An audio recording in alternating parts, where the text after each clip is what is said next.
Meie majandada on siis ligemale 180 hektarit pärandniite, mis asuvad kõik Ehtme turvalepa hoiualal.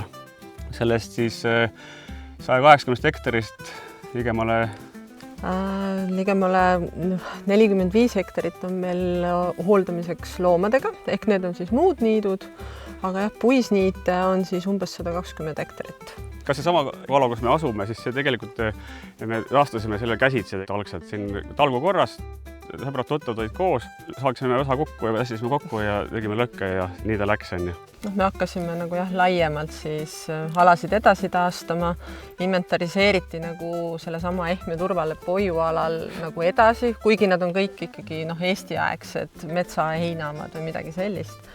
Et siis saigi selline laborendi moodi üksus paarisajal hektaril siin kokku pandud, et on võimalik ilusasti läbi liikuda, et alustades siit alalt, kuni jõuda siis Ehtme turvalepa teise otsa nagu välja.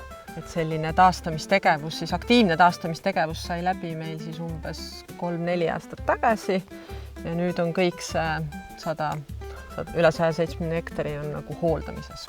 On endal siin palju toredam liikuda, enne ma olin siin mitukümmend aastat olnud, aga siin metsas nagu keegi liikuda ei tahtnud, et nüüd ma olen ise siin aladel nagu rohkem liikunud tänu sellele, et nad on korda saanud ja ma loodan, et ka kõik muud elusolendid on sellest tunnevad rõõmu ja putukad ja linnud ja muud olendid, kes siin siis liikuda võivad.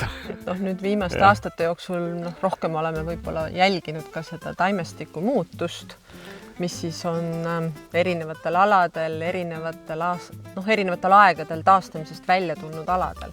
Eks esimestel aastatel, kui on peale taastamist, see taimestik taastub alles.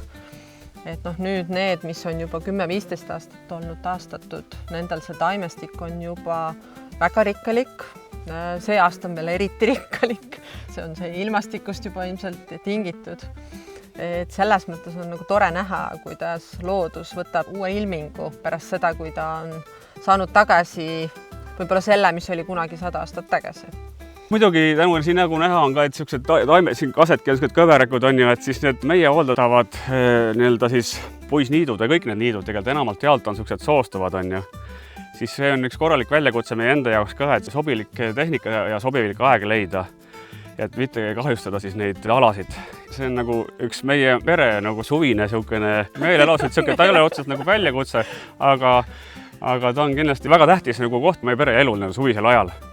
Et kõik tunned nii lapsed kui me ise, et saaks õigeaegselt tehtud ja hästi tehtud, sest et kõigil on siin tore liikuda pärast seda ja ma loodan, et kogu seal meie siis muul ühiskonnale. See protsess on nagu positiivselt jälgitav, et selle täiesti tasuks ette võtta. Jah, alguses võib-olla tundub tõesti, kui see esimese korda hakkad neid taastama alast, tundub selline rõstikud, et kas sellest üldse tuleb midagi, aga läheb 3-4 aastat edasi, siis on juba hoopis mingi teine pilt ja lähevad need raskemad hetked ka meelest ära.